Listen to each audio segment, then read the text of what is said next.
हिंद दोस्तों, स्वागत है आपका हमारे यूट्यूब चैनल चिंतन अकेडमी में। मैं आपका टीचर रवि। शुरुआत करते हैं अपना प्रारंभिक कथन हजार वर्षों के दौरान हुए परिवर्तन की पड़ताल, पार्ट 2, क्लास 7, चैप्टर नंबर 1। तो हमने पहले पार्ट में जहाँ से पार्ट छोड़ा था हम आगे वहीं से स्टार्ट करते हैं।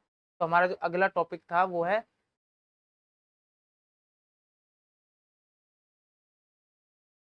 नए सामाजिक और राजनीतिक समूह। तो इस चैप्टर में गए 700 1750 के बीच में वर्षों में कवर किया गया। मतलब इस चैप्टर हम पढ़ने वाले हैं 7वीं सदी से लेकर 17वीं सदी के बीच में जो भी भारत समाज में जो परिवर्तन हुए हैं उनके बारे में हम पढ़ेंगे। या फिर ये भी कह सकते हैं कि इस पूरी बुक में हम मध्यकाल हिस्ट्री पढ़ने वाले हैं। मध्यकाल हिस्ट्री मतलब कि जितना भी हमारी मध्यकाल हिस्ट्री 1000 सालों में जो हुआ है उसको हम कवर करेंगे। उसमें हम सीखेंगे कि आर्थिक रूप से, औद्योगिक रूप से, सामाजिक रूप से भारत में क्या क्या परिवर्तन हुए, कैसे कैसे जातियों का उदय हुआ, कैसे कैसे बड़े बड़े साम्राज्य बने, ठीक है, कैसे कैसे उनका डिक्लाइन हुआ, जैसे वो खत्म हुए। इन चीजों को हम इस चैप्टर में आगे पढ़ने वाले हैं। तो हम शुरुआत करते हैं अपने टॉपिक के पहले पॉइंट का। नए प्रौद्योगिक और खान पान। समय समय से हमारा खान पान भी बदला।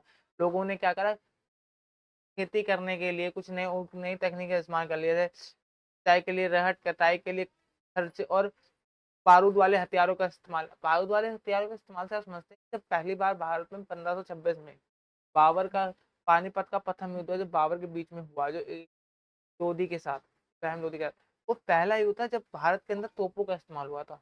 बाबर अपने साथ तोपे लाया, उसमें पहली बार बारूदों का इस्तेमाल हुआ। तो ये कितना बड़ा चेंजेस देखते हैं। खान पान में हम देखते हैं कि कैसे कैसे लोगों ने मिर्च, मक्का, आलू जैसी चीजें, चाहे जब अंग्रेज हमारे यहाँ आए तो अपने साथ कॉफी लाए, चाइनीज अपने साथ ही हमारे यहाँ आए तो इन्हें चाय लाए। तो ये कुछ बड़े बड़े परिवर्तन, सामाजिक समूह परिवर्तन हुए, समुदाय बीच में गतिशील बड़ी, लोग अधिक दूर जा रहने लगे। पहले क्या होता था, लोग समूह में रहा करते थे, पास पास रहा करते थे, दूर दूर नहीं रहा करते थे। पर समय के साथ क्या हुआ, लोग दूर दूर जाके बसने लगे, दूर दूर जाके रहना शुरू कर दिया, ठीक है ना। और नए समूह जैसे मराठा, सिख, होम, ये नए समूह की उत्पन्न उत्पन्न हुए, ये समूह बने।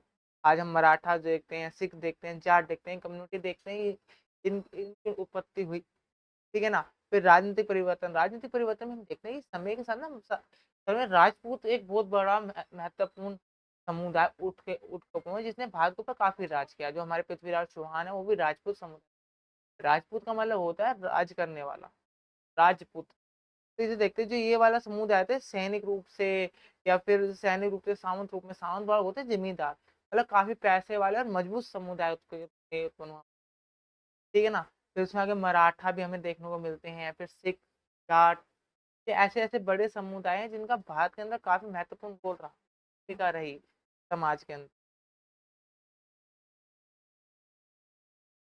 फिर नए सामाजिक और राजनीतिक समूह, आर्थिक परिवर्तन, खेती का इलाका बढ़ा, जैसे लोग धीरे धीरे दूर जाके रहने लगे तो उन्हें क्या करा, उन्हें जंगलों की कटाई की, जंगलों की कटाई करके वहाँ खेती करना शुरू किया। तो क्या खेती का एरिया बढ़ा, खेती का एरिया बढ़ा तो आर्थिक परिवर्तन हुए, लोगों ने खेती करके व्यापार करना स्टार्ट किया, एक जगह से दूसरी जगह सामान भेजना शुरू किया।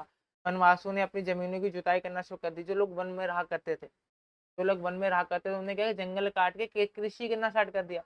जैसे उन्होंने कृषि करना स्टार्ट किया तो क्या हुआ, नई समुद्री क्षेत्र बस गए, नए नए क्षेत्र बन गए, नए नए इलाके बने, नए नए शहर बने।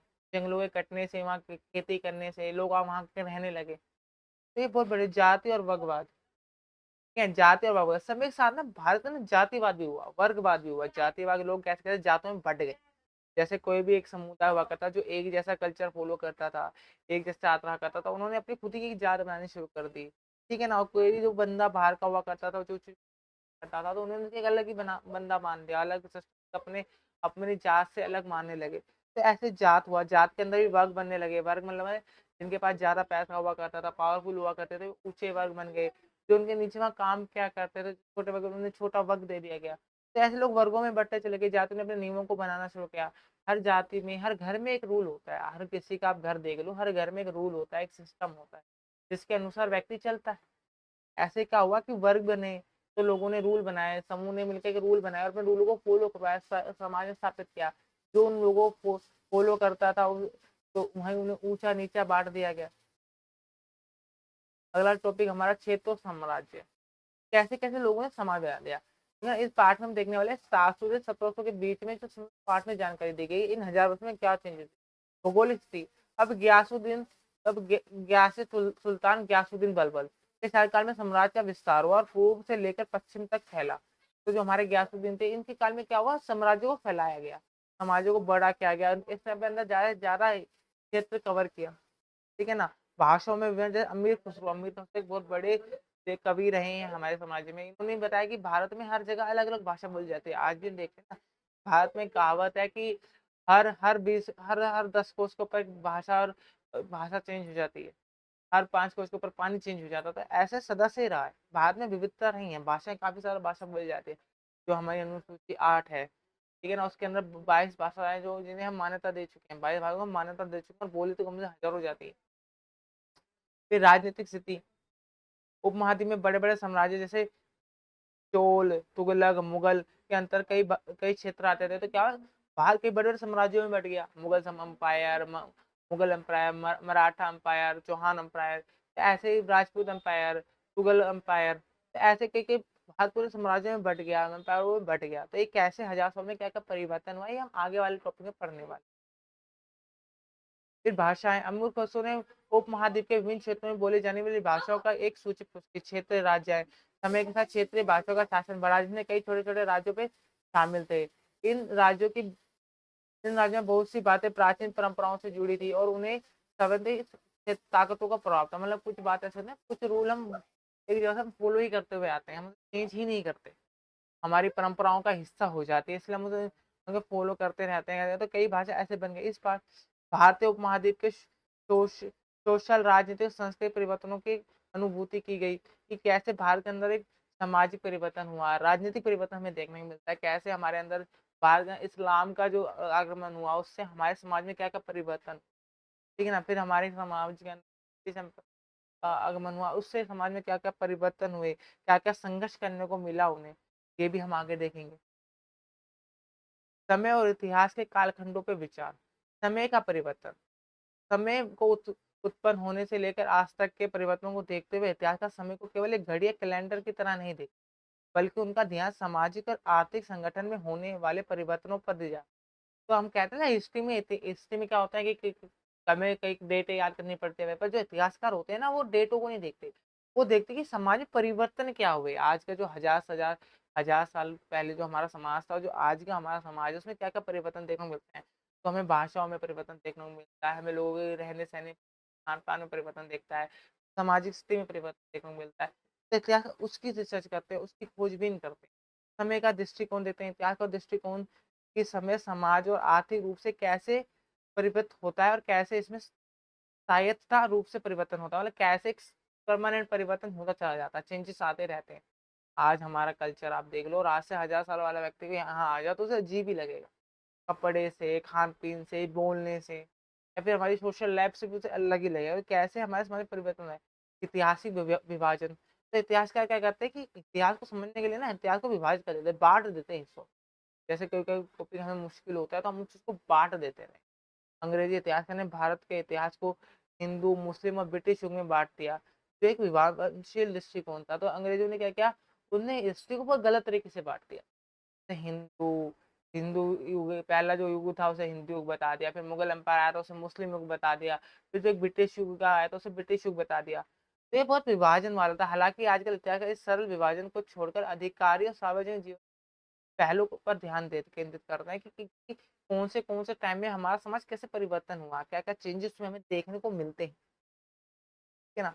इतिहासकार का अध्ययन न केवल कैलेंडर तिथियों के बीतने के साथ ही सीमित होता है, बल्कि सामाजिक, सांस्कृतिक परिवर्तन और राजनीतिक परिवर्तनों का भी अध्ययन करता है, कि हमारे समय राजनीतिक परिवर्तन क्या थे। पहले हमारे यहाँ राजा महाराजाओं का शासन चलता था, फिर ठीक है ना, अब हमारे यहाँ डेमोक्रेसी चलती है, लोकतंत्र चलता है, ये तो बहुत बड़ा बड़ा परिवर्तन। सांस्कृतिक परिवर्तन था पहले और आज, आज की हमारी संस्कृति और हजार साल पहले हमारी संस्कृति बहुत अलग हुआ करती थी। पहले लोग धोती पहरा करते थे, आज जींस पहरा करते हैं, ठीक है ना। तो ये काफी बड़े बड़े चेंजेस है जो हमें वक्त के साथ देखने को मिले। फिर एक मध्यकालीन इतिहास। मध्यकालीन इतिहास क्या है, हम इस पूरे बुक में मध्यकालीन इतिहास पढ़ने वाले। मध्यकाल काल को आधुनिकता की शुरुआत के रूप में देखना संभव है, लेकिन यह भी देखा जाता है कि कैसे इस समय के दौरान समाज और अर्थव्यवस्था में परिवर्तन हुए। तो कहते हैं ना, मध्यकाल का अंत और आधुनिक काल की शुरुआत एक मानी जाती है। जहाँ से मध्यकाल खत्म होता है वहीं से आधुनिक युग शुरू होता है। और इस और इसके बीच में हम देखते हैं कि कैसे समाज में आर्थिक रूप से परिवर्तन हुए, सामाजिक रूप से परिवर्तन हुए। बदलते समय का समय को बदलते हुए देखने के लिए विभिन्न कालखंडों के कृषि, व्यापार, धर्म और सामाजिक परिवर्तन की तुलना की गई है। तो हमने क्या करा, तुलना करिए, कंपैरिजन किया आपस में कि किस किस समय में कैसे कैसे परिवर्तन हुए। तो धार्मिक परिवर्तन दिए गए, कृषि पे परिवर्तन दिए गए, ठीक है, व्यापार में परिवर्तन दिए गए। आज का व्यापार सिस्टम बिल्कुल अलग है, जब थोड़ा बिल्कुल अलग हुआ करता है। ये बड़े बड़े चेंजेस देख देख के इतिहासकारों ने मध्यकालीन देखे। सामाजिक परिवर्तन है। इतिहास में मध्यम में सामाजिक परिवर्तन को समझने के लिए विभिन्न समय काल में को जांचे, जैसे भूगोलिक परिवर्तन, तंत्र ज्ञान और वाणिज्यिक परिवर्तन। ठीक है, व्यापारिक परिवर्तन देखा गया, भूगोलिक परिवर्तन देखा कि जमीन क्षेत्र में क्या क्या परिवर्तन आया। जैसे आज हमारा देश माना जाता है जम्मू कश्मीर से लेकर कन्याकुमारी तक। पहले किसी टाइम में हमारा जो भारत था वो अफगानिस्तान से लेके म्यांमार तक फैला हुआ था। ये भी एक भूगोलिक क्षेत्र है, भौगोलिक चेंज है जो समय के साथ हमारे साथ आया। ठीक है ना। समय के ऐतिहासिक कालखंडों का विचार करने में हमें आपसी रिश्तों का, सामाजिक व्यवस्था और आर्थिक परिवर्तनों को समझ सकते हैं, और यह सिद्ध कर सकते हैं कि कैसे समय ने समाजों को प्रभावित किया है और कैसे समाजों ने समय को आपसी रूप से बदला है। तो इतिहास पढ़ने से क्या होता है कि हम ये चीज देखते हैं कि समाज ने अपने आप को कैसे चेंजेस किया है, कैसे परिवर्तन हुए हैं। हम परिवर्तन के बारे में अध्ययन करते हैं, पूरी तरह से पढ़ते हैं, तो हम पूरे समाज को जानते हैं। ठीक है। तो इस प्रकार हम ये बात कह सकते हैं कि समाज का एक पॉइंट व्यू होता है कि हम कैसे इतिहास को पढ़ के अपने समाज को जानते हैं, अपने कल्चर को जानते हैं, अपनी हिस्ट्री को जानते हैं। तो इन्हीं सबको देखते हुए आगे वाले टॉपिक में हम पढ़ेंगे कि आगे आगे 750 को मतलब 7वीं सदी से लेकर 17वीं सदी के बीच में जो वो कैसे कैसे हुए, तो क्रम में जिससे हम आगे जाके पढ़ेंगे। दिल्ली संतुलन, उसके बाद मुगल एम्पायर, ऐसे धीरे के मुगल मराठा एम्पायर, ऐसे धीरे धीरे करके हम आगे आगे पूरे मध्यकालीन हिस्ट्री को आगे से स्टेप में करेंगे। ठीक है ना। तो आज की क्लास को हम खत्म करते हैं। हमारा इसी के साथ हमारा क्लास 7 का पहला चैप्टर, ठीक है ना, वो समाप्त हो चुका है। ठीक है। जय हिंद, नमस्कार।